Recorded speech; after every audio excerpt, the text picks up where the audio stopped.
بڑا زبردست آدمی تھا، بڑا اسکالر بھی تھا، بڑا حافظ بھی تھا، بڑا قاری بھی تھا، لیکن بہت بڑا مشرک بھی تھا۔ کاش یہ شرک نہ کرتا۔ عقیدے میں خرابی تھی۔ اصل میں یہی ہوا ہے، بڑے بڑے باصلاحیت لوگ آئے ہیں لیکن عقیدے کے اندر خرابی، عقیدے کے اندر خرابی۔ ڈاکٹر اسرار جیسا آدمی اندازہ لگائیے کس قدر قرآن کی درس دینے والے، قرآن کی اکیڈمیاں کھولی ہوئی، ایک ایک نقطے کے اوپر گرامر کے ساتھ قرآن کی آیات کو جاننے والے، لیکن ساتھ ساتھ وحدت الوجود کے دائی، صوفیوں کے دفاع کرنے والے، مجدد الفسانی کے شدائی، اور اسیر مالٹا محمود الحسن کے شاگرد، ان کی جوتیاں سیدھی کرنا بھی اپنی سعادت سمجھتے ہیں، چاہے وہ قرآن کے پہلے صفحے کی تفسیر کرتے ہوئے شرک پھیلا کے مرا ہو۔ کہتے ہیں اللہ کے نیک بندوں کو، مقبول بندوں کو خالص واسطہ رحمت الہی سمجھ کر اگر پکارا جائے تو یہ بھی کہتے ہیں ایاک نعبد و ایاک نستعین کے اندر آتا ہے۔ عمران خان صاحب کہتے ہیں کہ اگر مزاروں کے سامنے جا کے سجدے کیے جائیں، امام زامن باندھے جائیں، یا علی مدد کے پٹے باندھے جائیں، یہ سب کچھ ایاک نعبد و ایاک نستعین کے اندر آتا ہے۔ بھٹو نے کہا تھا میں پاکستان کا کوئی مزار نہیں چھوڑا ہے، پھر بھی مجھے مسلمان نہیں سمجھتے ہو۔ یعنی شرک اور کفر کو یہ مسلمان ہی سمجھتے ہیں، تو اب کیا جائے۔ طاہر القادری کہتا ہے ایک کے یعنی نبی علیہ السلام اور اللہ ایک کی چیز ہے، جو ایک نو دوجا کر جانے وہ کافر تے مشرک ہے۔ اندازہ لگایا آپ نے؟ یہ سارا کھیل کھیلا ان صوفیوں نے اور ان ہمارے بڑوں نے، اکابرین نے، اور امت کو بار بار فراڈ کر رہے ہیں۔ امت کیا ہے، ہر نعرے کے پیچھے دوڑ پڑتی ہے، گنگے شیطان بنے ہوئے ہیں، کل انعام جانوروں کی طرح۔ جو ان کو اسلام کہتا ہے سو زندہ باد، ان کے اوپر وہ والی بات بالکل صادق آتی ہے۔ کسی کا بیٹا، اس کا نام تھا اسلام، ریلوے اسٹیشن سے گاڑی گزری اور وہ اترا اور تھوڑا لیٹ ہو گیا، گاڑی چل پڑی۔ اس کے باپ نے آواز دی اسلام، ساری گاڑی گونج اٹھی زندہ باد، اور ریلوے اسٹیشن کے اوپر لوگ بیٹھے، وہ سارے کہتے ہیں زندہ باد۔ وہ کہتا میرا بیٹا پیچھے رہ گیا، میں اس کو آواز دے رہا ہوں اسلام، سب گونج اٹھا پورا ریلوے اسٹیشن اور پوری گاڑی زندہ باد، اور اس آواز کے اندر گم ہو گئی آواز اس باپ کی، اور بیٹا ریلوے اسٹیشن پر رہا اور گاڑی چلی گئی، اور زندہ باد کے نعرے لگا رہے ہیں، اور وہ پیٹتا رہا، ظالموں میں اپنے بیٹے کو بلا رہا ہوں، تم نے میرے بیٹے کو ادھر نہیں آنے دیتا، زندہ باد کے نعرے لگانے والوں۔ تو یہ حال ہے اللہ کے بندوں، مسلمانوں کی عظیم اکثریت، یعنی کروڑوں میں کوئی ایک مومن ہو شاید، اصلی مومن جو قرآن و حدیث کا مومن ہے، باقی سارے کوئی بریلوی ہے، کوئی دیوبندی ہے، کوئی اہل حدیث ہے، کوئی سلفی ہے، چکڑالوی ہے، سروردی ہے، نقشبندی ہے، سارے کسی نہ کسی سلسلے سے ساتھ، اور باقی جو بچے ہیں وہ جمہوریت کے جال میں پھنسے ہوئے ہیں اس مشرکانہ نظام کے اندر۔ تو یہ میں بات کر رہا تھا خادم حسین رضوی کی، کتنے باصلاحیت تھے، لیکن عقیدے دیکھیے۔ کہتے ہیں آخری تقریروں میں سے کہتا ہے میں نے اپنے اکابرین کی اور کتابوں میں سے یہ ساری باتیں پڑھی ہیں، اور وہ یہ ہے کہ نبی علیہ السلام کا جو فضلہ اور پیشاب وغیرہ سب پاک اور طبیعت سے صحابہ شفا حاصل کیا کر۔ اندازہ لگائیے، اس بات کو سن کے کون غیر مسلم آپ کی طرف آئے گا اللہ کے بندوں؟ پھر وضو کیوں کیا کرتے تھے نبی علیہ السلام؟ صحابہ اکرام وضو بھی کرتے تھے۔ اللہ کے بندوں کچھ تو غیرت کرو، اسلام کے اوپر یہ دبا لگاتے ہو جو سب سے پاکیزہ دین ہے، طہارت کی اتنی تعلیم دیتا ہے کہ آدھا ایمان کہا گیا، آدھا ایمان طہارت ہے، نصف ایمان ہے یہ صفائی ستھرائی جو ہوتی ہے، اور اس کے دماغ کے اندر کیسی چیز ہے؟ کوئی خون کو پلوا رہا ہے صحابہ سے، تبلیغی نصاب کے اندر اسی طرح کی باتیں لکھی ہوئی ہیں۔ کوئی جوتے کو سر پر رکھنے کو بھی سعادت سمجھ رہا ہے، جوتے کو پوج رہے ہیں، نبی علیہ السلام کے جوتے کو۔ ایسی مشرک قوم اس زمین کے اوپر نہیں آئے، انبیاء کو پوجا ہے لوگوں نے، لیکن کبھی کسی نے نبی کے جوتے کو یا نبی کے فضلے کو نہیں پوجا ہے۔ یہ اس قوم کے حصے میں آیا ہے، خادم حسین رضوی کے حصے میں آیا ہے، طارق جمیل کے حصے میں آیا ہے، تقی عثمانی کے حصے میں آیا ہے، فضل الرحمان اور اس کے باپ مفتی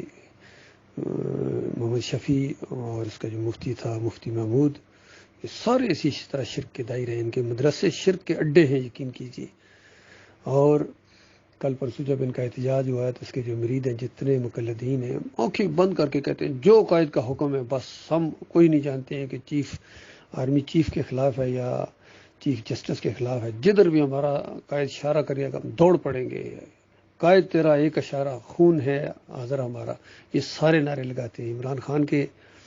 چاہنے والے بھی یہی نعرہ لگاتے ہیں، نواز شریف کے چاہنے والے بھی یہی نعرہ لگاتے ہیں، فضل الرحمان کے چاہنے والے بھی یہی نعرہ لگاتے ہیں، خادم حسین اور رضوی کے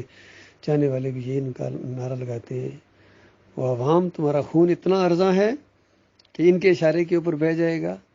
اور اللہ اپنے مالک اور خالق کو تم بالکل بھول گئے، تمہیں ذرا بھی ہوش نہیں ہے کہ تمہیں کدھر لے کے جا رہے ہیں، یہ جہنم کے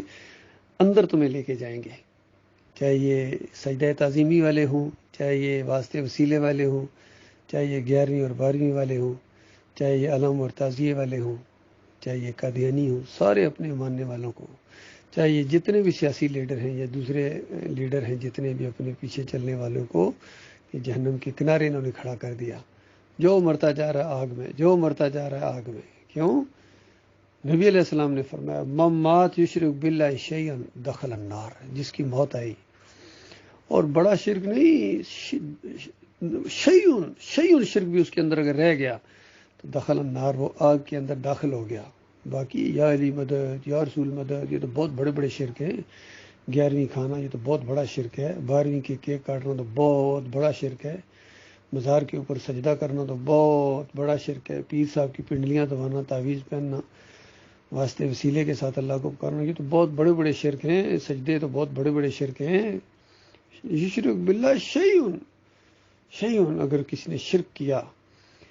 کہ فلاں چیز کے اندر برکت ہے، یہ ہے، فلاں جگہ سے گزریں گے تو یہ ہو جائے گا، فلاں حضرت صاحب بیٹھے تھے، پیر صاحب وہاں بیٹھے تھے، بس جگہ بڑی پاکیزہ ہے جی، فلاں حضرت کا گنبد ہے جی، بس گنبد والی جگہ بہت برکت والی جگہ ہے جی، وہاں خیر نازل ہوتی ہے جی، بڑی بجلیاں اور وہ جناب کمکمیں لگائے ہوئے ہیں، ٹیوبیں لگائی ہوئی ہیں، اور تم نے لگائی ہوئی ہیں، اللہ نے نہیں لگوائی ہیں۔ محی الدین چشتی کا مزار دیکھو، اندر اس مزار کو دیکھنے کے بعد جس کا عقیدہ بھی خراب ہو اس کو تو ویسے ہی سر جھکانے کو دل کرے گا۔ علی اجمیری کا مزار دیکھو، میری امام کا دیکھو، محی الدین چشتی کا مزار، جن کے بھی مزار دیکھو، ان کو ہر جگہ انہوں نے ایسا، جس طرح سامری نے نہیں بچڑے کو بنایا تھا سنوارا تھا، اس طرح انہوں نے مزاروں کو سنوار دیا۔ ہندوؤں کے مندروں کے اندر بھی اتنی رونق نہیں ہے، ان کی مورتیوں کے سامنے بھی اتنے سر نہیں جھکتے ہیں جتنے ان مسلمانوں کے سر جھکتے ہیں قبروں کے سامنے، مزاروں کے سامنے، گنبد کے سامنے۔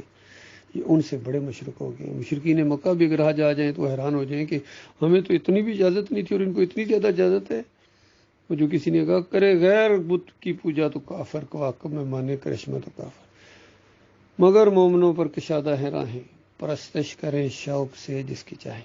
یعنی وہ دوسرے کافر ہوتے ہیں اگر اللہ کے علاوہ کسی اور کو پکاریں یا کسی اور کو سجدے کریں، دوسری قومیں وہ جیسا کریں گی کافر ہو جائیں گے، لیکن یہ مومن یہ ناک رگڑیں، یہ اگربتیاں جلائیں، یہ دیے جلائیں قبروں کے اوپر جا کے، سجدے کریں، نظر و نیاز کریں، بری کر کھری کے نعرے لگائیں، نہ توحید بگڑے نہ ایمان اس سے جائے، کچھ بھی فرق نہیں پڑتا ان کے اوپر۔ یہاں یہ مسلمان کیا مومن اور یہ مجاہد رہتے ہیں، یہ بہت بڑے غازی رہتے ہیں، جو مرضی کریں، ان کا ایمان جاتا ہی نہیں ہے۔ آنے دو قیامت کا دن، مرنے کے ساتھ تمہیں پتہ چلے گا کہ تمہارے پچھلے کہاں چلے گئے۔ یہ جو جمہوری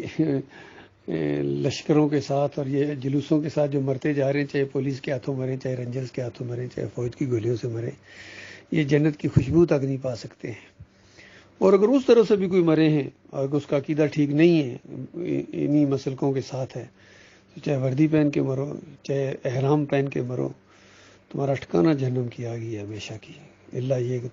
توبہ کرو، سچی توبہ کرو، بریلویت سے، دیوبندیت سے، اہل حدیثیت سے، صوفیزم سے، جمہوری نظام سے، تعویذ گھنٹے سے، عرس اور میلے سے، سچی توبہ کرو اور واپس لوٹو اپنے دین کی طرف، ایمان خالص کی طرف۔ کلمے کے مطلب کو سمجھو، لا الہ الا اللہ محمد رسول، سادہ بات ہے، اللہ کے علاوہ کوئی معبود نہیں، کوئی پکارے جانے کے جب لائق ہی نہیں ہے تو یا علی مدد کہاں سے آ گیا، یا رسول مدد کہاں سے آ گیا؟ کوئی نظر و نیاز کے جب لائق ہی نہیں ہے تو پھر یہ 11ویں اور 12ویں کے کیک اور 10 محرم کی سبیلیں کہاں سے آ گئیں؟ کوئی واسطے وسیلے کے جب لائق ہی نہیں ہے سوائے اللہ کے اپنے ذات ہیں، اس کے اپنے للہ الاسماء الحسنی فادعوہ بہا، اللہ کہتا ہے میرے اچھے اچھے نام ہیں، ان کے ذریعے پکارو، صدقہ واسطہ وسیلہ ہے میرے ناموں کا ہے، مالک فرماتا ہے۔ تو کسی اور کا تم جب نام لوگے واسطے وسیلے کے ساتھ، اس کا غضب نازل ہوگا تمہارے اوپر۔ اسی طرح صحیح طریقہ جو ہے وہ نبی علیہ السلام کا طریقہ ہے، محمد رسول اللہ کا یہ مطلب ہے کہ وہ آخری نبی ہیں، وہ ہمارے قائد اعظم ہیں، وہ قائد ملت ہیں، وہ رہبر ہیں، وہ صحیح معنوں میں پیروی کے لائق ہیں، ان کی بات ہے، ان کے علاوہ ہر ایک کی بات سے اختلاف کیا جا سکتا ہے۔ آج جتنے یہ پھیلے ہوئے ہیں، یہ لیڈر بنے ہوئے ہیں، سو کالڈ لیڈر کیا، یہ پیچھے چلنے کے لائق نہیں ہے۔ اللہ کے بندو، میرے پیارے بھائیوں، یہ اپنی دنیا کی خاطر تمہاری دنیا اور آخرت دونوں برباد کر رہے ہیں۔ ان کو اسلام سے کوئی تعلق نہیں ہے، اسلام کی الف با بھی نہیں جانتے ہیں،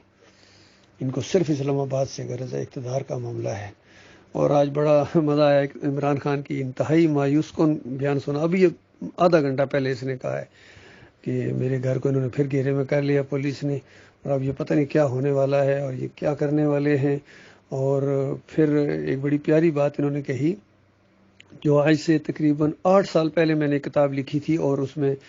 عمران خان کے نام ایک مضمون لکھا تھا، وہ کتاب ان کو بھجوائی بھی، اس کے اندر میں نے جو بات لکھی تھی آج عمران خان کے منہ سے میں نے وہ سنی ہے، مجھے بڑی خوشی ہو رہی ہے کہ میں نے ان کو کہا تھا کہ یہ پرانے کھلاڑی ہیں اس جمہوریت کے، تم ان کا جمہوری طریقے سے ان کا مقابلہ نہیں کر سکتے ہو، یہ پرانے کھلاڑی ہیں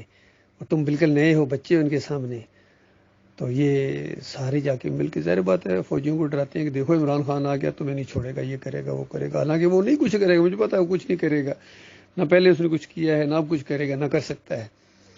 تو لیکن وہ جا کے فوجیوں کو ڈراتے ہیں، فوجی مان جاتے ہیں ان کی باتوں کو، کیا ہے پتہ نہیں عمران خان آ گیا کیا کرے گا، ہونا کچھ بھی نہیں ہے۔ اسی طرح جمہوری سسٹم رہے گا، اسی طرح قرضے تمہارے اوپر رہیں گے، اسی طرح ذلت اور خواہی تمہارے ساتھ رہے گی۔ ایک عمران نہیں، تم 1,00,000 عمران خان لے آؤ، اس قوم کو سیدھا نہیں کر سکتے ہو جب تک ایمان خالص کی طرف نہ ہو، کیونکہ اوپر اللہ ہے، اللہ کے ساتھ بگاڑی ہوئی ہے۔ عمران خان کیسے اس کو ٹھیک کرے گا، یا فضل الرحمان کیسے ٹھیک کرے گا، یا کوئی جنرل کیسے ٹھیک کرے گا؟ یہ ذلت اور خواری بڑھتی چلی جائے گی جب تک ایمان خالص کی طرف واپس نہیں لوٹو گے میرے بھائیوں، توحید کی طرف لوٹو، اپنا دین ہے تمہارا، اس سے کیوں گھبراتے ہو، کیوں شرماتے ہو، کیوں ذہنی مروبیت ہے تمہارے دماغوں کے اندر؟ جب اللہ تمہارے ساتھ ہوگا کوئی قوم تمہارا مقابلہ نہیں کر سکے گی، اپنے بھی تمہارے سے خوش ہوں گے، سب بھائی بھائی بن جاؤ گے۔ صحابہ کرام کس طرح بھائی بھائی بن گئے تھے؟ اللہ تعالیٰ نے کہا کہ روئے زمین کی دولت خرچ کرتے ہیں نبی، تم ان کے دل نہیں جوڑ سکتے تھے، میری وجہ سے دل جڑے ہوئے ہیں۔ تو یہ اللہ کی وجہ سے جب تک محبت قائم نہیں ہوگی، کوئی چیز اس محبت کو بحال نہیں کر سکتی ہے۔